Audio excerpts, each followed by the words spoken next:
ہم کریں گے ہر مظلوم کی حمایت۔ السلام علیکم، میں ہوں حرین فاطمہ اور آپ دیکھ رہے ہیں حمایتی نیوز HD چینل۔ نظر ڈالتے ہیں آج کی اہم خبروں پر۔ ملیر میں پولیس اہلکار ٹارگٹ کلنگ کا نشانہ، وزیر داخلہ سندھ کا نوٹس، رپورٹ احمد دین حمایتی، کراچی روزنامہ حمایتی نیوز۔ تھانہ بن قاسم کی حدود میں نامعلوم مسلح افراد نے فائرنگ کر کے پولیس کانسٹیبل متیرو کو شہید کر دیا۔ واقعہ مری گوٹ نزد عباس ٹاؤن میں پیش آیا، جہاں 2 گولیاں لگنے کے باعث اہلکار موقع پہ ہی جاں بحق ہو گیا۔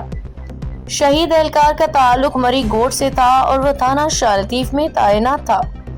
اطلاع ملتے ہی پولیس اور قانون نافذ کرنے والے ادارے جائے وقوع پہ پہنچ گئے۔ لاش کو تحویل میں لے کے اسپتال منتقل کیا گیا۔ شواہد اکٹھے کرنے کا عمل شروع کر دیا گیا۔ یاد رہے کہ چند روز قبل بھی اسی تھانہ کی حدود میں ASI محمد خابڑو ٹارگٹ کلنگ کا نشانہ بنے تھے، جو تھانہ اسٹیل ٹاؤن میں تعینات تھے۔ وزیر داخلہ سندھ ضیاء الحسن لنجار نے واقعہ کا نوٹس لیتے ہوئے SSP ملیر سے فوری رپورٹ طلب کر لی۔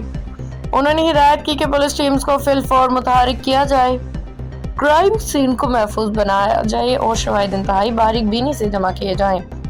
وزیر داخلہ سندھ نے مزید کہا کہ آپریشن اور انویسٹیگیشن پولیس مشترکہ طور پر تحقیقات کو آگے بڑھائیں، جبکہ SSP ملیر اپنی ٹیم کے ہمراہ شہید اہلکار کے اہل خانہ سے ملاقات کر کے تعزیت اور اظہار یکجہتی کریں۔ انہوں نے تاکید کی کہ ملزمان کی گرفتاری کے لیے تمام تر اقدامات کو یقینی بنایا جائے۔